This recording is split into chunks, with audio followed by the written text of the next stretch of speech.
Dimaksud dari ayat yang terakhir surah At-Takatsur ini, yaitu bagaimana Allah Subhanahu wa taala nanti ya ketika menghisab kita semua kenikmatan-kenikmatan yang Allah berikan selama di dunia itu nanti akan dipertanyakan oleh Allah Subhanahu wa taala. Semakin banyak kenikmatannya, kenikmatan materi yang Allah berikan ya semakin banyak juga ya. Makanya orang yang kaya itu ya tanggung jawabnya juga semakin besar ya. Bukan kita tidak boleh untuk hidup kaya bukan ya, tetapi tanggung jawabnya itu nanti akan semakin besar, semakin banyak nikmat yang Allah berikan, maka semakin banyak juga pertanyaan yang akan Allah tanyakan kepada kita. Dalam tafsir Al-Mukhtasar fit Tafsir, "Tsumma la yas'alannakumullah fi dzalikal yaum", Allah akan menanyakan kepada kalian nanti pada hari itu. Hari itu maksudnya hari kiamat ya, amma an'ama bihi 'alaikum minas sihhati wal ghina wa ghairihima. Apa yang Allah tanyakan nanti, yaitu semua kenikmatan yang Allah berikan kepada kalian dari kesehatan, dari kekayaan, dan dari selain keduanya. Jadi semuanya, terutama nikmat apa? Kesehatan dan nikmat kekayaan, nikmat materi. Dalam tafsir Al-Jalalain ya, yang dipelajari di pesantren-pesantren, "Tsumma latus'alunna", jadi nanti pada hari kiamat ya, yauma idzin ay yauma ru'yataha, ketika kita melihat hari kiamat kelak, anin naim, yang dimaksud anin naim dari kenikmatan itu mayaltadzu bihi fid dunya, apa yang dinikmati manusia selama di dunia, min sihhatin minas sihha, dari kesehatan yang Allah berikan kepada kita gunakan untuk apa kesehatan itu, wal faragh wal amni wal mat'am wal mashrab wa ghairu dzalik, semua nikmat keamanan, nikmat al-amni, keamanan itu juga merupakan nikmat ya. Coba jenengan bisa bandingkan orang yang dalam posisi perang ya, kekacauan ya, tidak tenang hidupnya gitu, semua seperti yang dihadapi orang-orang Palestina sekarang ini juga ya. Nikmat, jenengan baru mengerti nikmat al-amn, nikmat keamanan ya, tentram, aman ya, kalau bahasa Jawanya apa, ayem kan gitu ya, ayem, tentram, tidak ada apa-apa misalkan ya. Ini semua nanti akan ditanyakan oleh Allah Subhanahu wa taala. Ketentraman itu jenengan gunakan untuk apa? Itu juga bagian kenikmatan ya. Kemudian dalam tafsir Al-Jalalain juga menyebutkan wal mat'am, makanan juga akan sampai detail semacam itu nanti pada hari kiamat. Nikmat makanan yang antum makan, kemudian apa? Wal masyrab, minuman yang kita makan, wa ghairu dzalik, dan semua hal-hal yang berkenaan dengan kenikmatan-kenikmatan yang Allah berikan selama di dunia ya. Dalam tafsir As-Sa'di disebutkan allazi tana'amtum bihi fi darid dunya. Jadi yang Allah tanyakan nanti semua kenikmatan yang diberikan kepada kalian di dunia, hal kuntum bisyukrihi amla, apakah kalian, kata tafsir As-Sa'di, telah menunaikan syukurnya kepada Allah, wa addaitum haqqallah, dan menunaikan hak Allah Subhanahu wa taala dari zakat yang harus diberikan kalau sudah sampai memiliki nisab zakatnya ya, dan lain sebagainya. Apakah kita bersedekah kepada orang lain, memberikan harta yang kita miliki kepada orang lain atau tidak?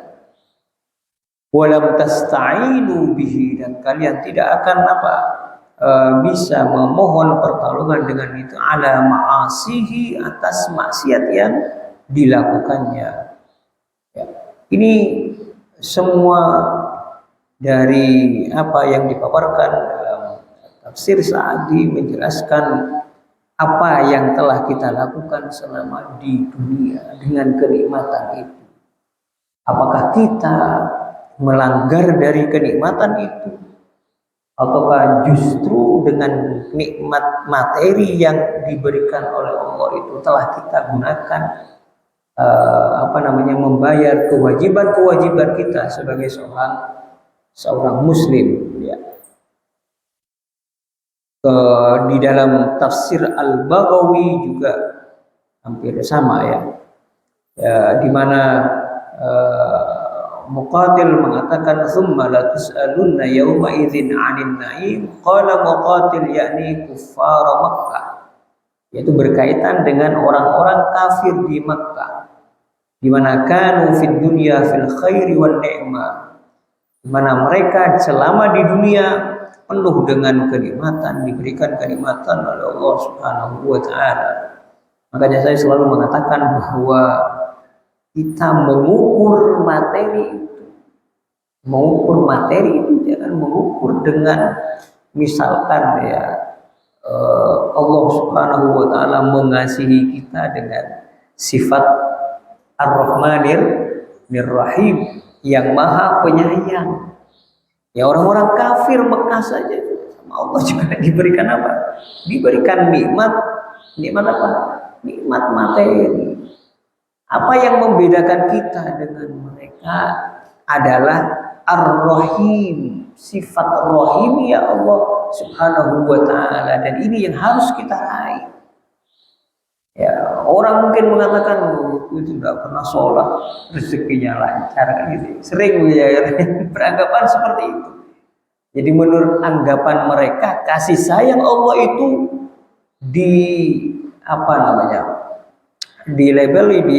dijadikan standar adalah kasih sayang Allah Subhanahu wa taala. Bukan, ya. Sifat rahmaniyah Allah itu sangat luas. Semua makhluk bahkan menerima sifat rahmaniyah Allah Subhanahu, itu tidak masalah muslim, non muslim atau yang lain, tidak. Bahkan semua wujud Allah itu menerima sifat umum rahmaniyah, ya. Makanya tidak bisa kalau diartikan secara secara letterlek ke bahasa Indonesia itu tidak mewakili sifat Ar-Rahman Ar-Rahim. Makanya kan diartikan yang Maha Pengasih, kan, ya. Lagi Maha Penyayang. Itu sangat kurang relevan. Ya, pengasih artinya mengasihi.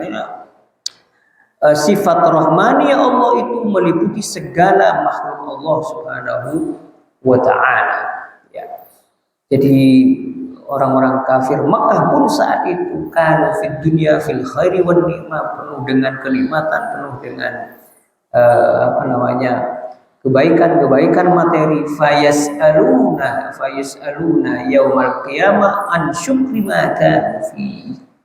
Jadi mereka akan ditanyakan nanti pada hari kiamat apa syukurnya, ya, terhadap apa yang Allah berikan kepada mereka. Walam yashkuru rabban na'im haitsu abadu ghairah.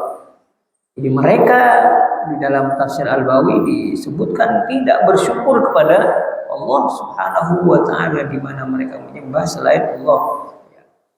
Tsumma yu'azzabuna ala tarkis syukr. Kemudian mereka akan disiksa oleh Allah karena meninggalkan rasa syukur tadi. Ya. An Ibnu Mas'ud qala, diriwayatkan dari Ibnu Mas'ud, yang dimaksud latus alunna yauma idzin 'anil na'im. Qala, yang dimaksud an-na'im, ya, kenikmatan-kenikmatan itu kata beliau adalah al-amnu was-sihah, keamanan dan kesehatan, nikmat aman, ya. nikmat tentrem istilah bahasa Jawa ya. Itu juga merupakan nikmat yang akan Allah tanyakan pada kita. Qatadah mengatakan innallaha yas'alu kulladzi ni'matin amma an'ama 'alaiha. Jadi Allah akan menanyakan semua yang diberikan nikmat oleh Allah Subhanahu wa taala kepada mereka. Dalam riwayat yang diriwayatkan oleh Ad-Dhahhak bin Azram Al-Asy'ari qala, rawi mengatakan sami'tu Aba Hurairah yaqul, aku mendengar Abu Hurairah seorang perawi hadisnya mengatakan qala Rasulullah sallallahu alaihi wasallam, Rasulullah bersabda, inna awwala ma yus'alul abdu yaumal qiyamah minan na'im. Pertama kenikmatan yang Allah tanyakan kepada hamba pada hari kiamat kelak, Bapak-bapak dan ibu-ibu sekalian, minan na'im, dari kenikmatan itu pertama apa? Ayyuqala lahu, ditanyakan kepada dirinya, alam apa?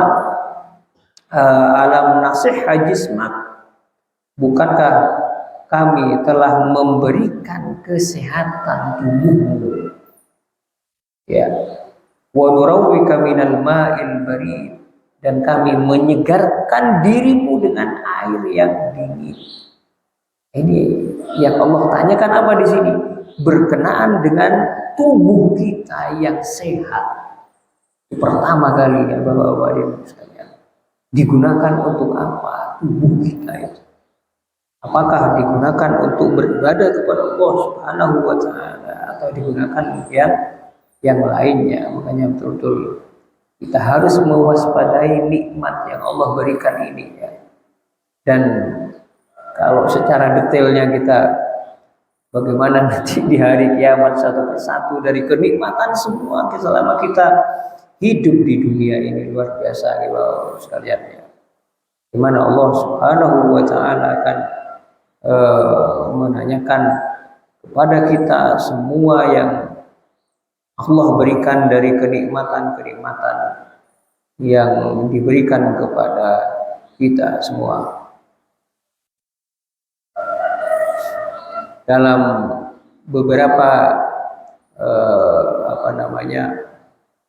beliau juga mengemukakan berbagai macam tentang masih dalam tafsir Al-Baghawi ya, berkenaan dengan kesehatan tubuh kita. Didapatkan juga an-na'im yang dimaksud adalah sihatul abdan wal asma wal absar ya. Jadi kesehatan badan kita, kemudian pendengaran kita dan penglihatan kita gunakan untuk apa ya. Ini juga di dalam surah Al-Isra ayat 36 ya. Allah berfirman apa? Innas sam'a wal basara wal fuada kullu ulaika kana anhu mas'ula. Ini menarik ya, dalam ayat Al-Isra ayat 30 ini. Semua pendengaran kita, semua penglihatan kita, wal fuada, bahkan hati kita. Ini yang mengeri kalau sudah urusan hati, urusan jiwa. Kalau pendengaran mungkin insya Allah kita tidak, mungkin jarang ya mendengar orang ghibah misalkan. Ini tidak hanya untuk khusus ibu-ibu kaitan dengan orang ghibah, kan orang bapak-bapak pun kan kalau terbiasa ghibah, orang yang mengucapkan, orang juga yang mendengar, ini juga merupakan dosa dari apa? Pendengaran. Wal basara, kemudian penglihatan kita, ya kita gunakan untuk apa? Untuk maksiat kan. Mungkin orang masih ini ya apa istilahnya ya, masih bisa untuk walaupun itu juga berat ya, momentum bulan suci Ramadan ya, insya Allah tidak berapa lama lagi kan gitu ya. Semoga sebagaimana dalam doa kita, wa ballighna Ramadan, dan sampaikan kami kepada bulan suci Ramadan. Ya, panjangkan umur kami, ballighna, sampaikan pada bulan Ramadan. Pada intinya ini melatih pendengaran, melatih penglihatan, juga wal fuada, dan melatih hati kita. Ini yang betul-betul urusan hati ya. Ketika orang kita tidak tahu hati masing-masing panjenengan kan gitu ya, mungkin ada muncul iri hati sama orang, dendam sama orang, kebencian sama orang, karena berbeda sedikit kemudian tidak suka sama orang yang berbeda dengan kita. Ini juga hal yang akan dipertanyakan oleh Allah Subhanahu wa taala. Kaitannya dengan hati kita. Makanya paling susah untuk sampai Allah berfirman wa nafsi wa ma sawwaha, demi